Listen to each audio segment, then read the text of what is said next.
You grew up in a two-bedroom apartment above a laundromat, and the sound of machines running never fully left your memory, even decades later.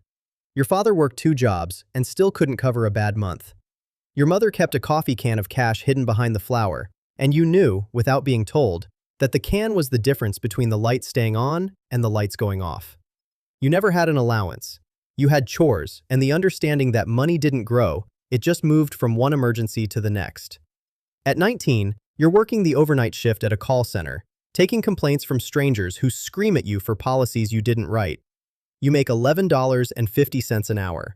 You have $340 in a checking account and no savings account at all, because savings accounts are for people with something left over, and you've never once had something left over.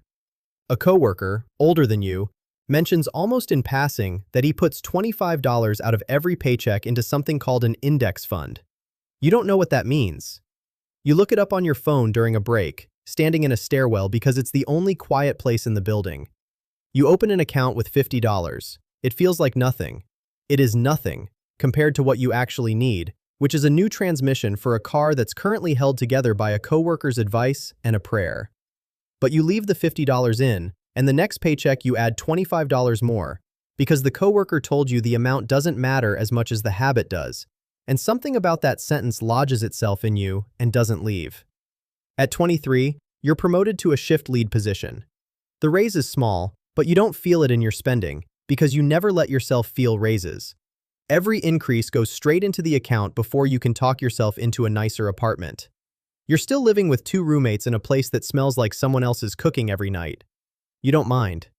You've started reading everything you can find about how money actually works, not because anyone assigned it to you, but because for the first time in your life, you feel like you're holding a lever instead of just absorbing whatever happens to you. At 26, your grandmother gets sick. The hospital bills arrive faster than you can process them. $6,200 the first month alone, and your family has no cushion, because nobody in your family has ever had a cushion. You do the math and realize that pulling from your investment account, small as it is, would set you back years. Instead, you pick up a second job on weekends, cleaning offices after hours, cash paid, no benefits, nothing glamorous about it.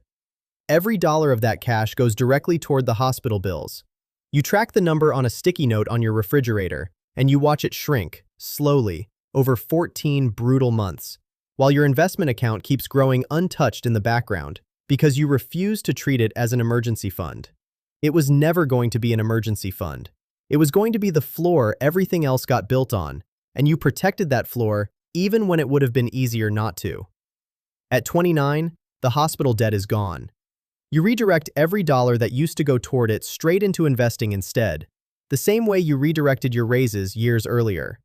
You've never made more than $19 an hour in your life, but your investment account crosses $22,000 that year, and you stare at the number for a long time, because it represents something no one in your family has ever had, a number that exists independent of the next emergency. At 32, you take a real estate course at a community college, 2 nights a week, after working full shifts. You pass the licensing exam on your first attempt and tell almost nobody, because you're not sure yet what you're going to do with it. 6 months later, a woman at your church mentions she's trying to sell a small duplex her late husband left her, a property nobody in the neighborhood wants because the roof needs work and the block has a reputation. You walk the property yourself. You bring a contractor friend who owes you a favor. The repairs are cosmetic, not structural. Roughly $8,000 worth of work dressed up to look like a much bigger problem than it is. You negotiate the price down to $58,000. You have nowhere near that amount, so you spend the next 2 months getting rejected by 3 different banks before a small local credit union, the same one where you've kept your account since you were 19, approves you based on years of clean history they've watched build slowly in front of them. You fix the roof. You rent the first unit within 3 weeks. You rent the second unit a month later. The mortgage is $410 a month. Combined rent is $1,150. After maintenance and taxes, you're netting roughly $520 a month. Not enough to change your life overnight, but enough to prove, to yourself more than anyone, that the machine you'd been quietly building could actually generate something real. At 36, you own 3 small properties, none of them impressive individually, all of them cash flowing.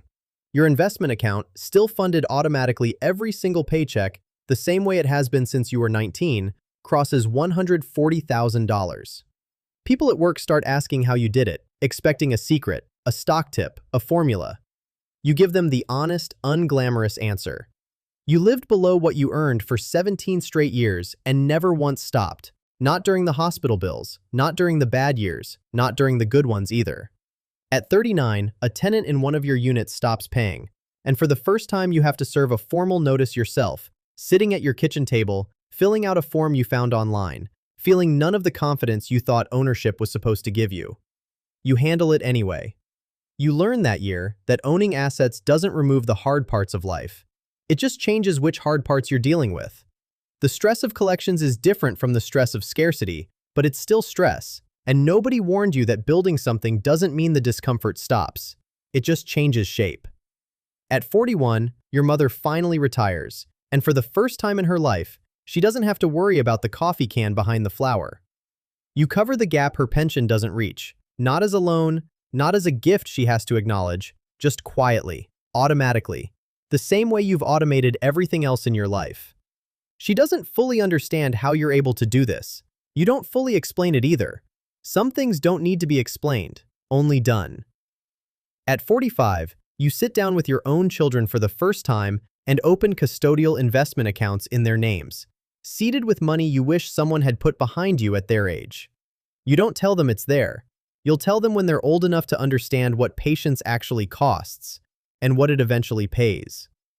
Your net worth, built from a $50 deposit made in a stairwell during a break at a call center, crosses $1.4 million that year. You don't celebrate. You update your spreadsheet, the same spreadsheet you've kept since you were 19, and you go to bed at the same time you always do, because the habit was never the means to an ending. It was always the whole point. Somewhere tonight, a 19-year-old is standing in a stairwell on a break, looking up what an index fund actually is, wondering if $25 could possibly matter. It's the only question that has ever mattered, and they won't know the answer for another 20 years.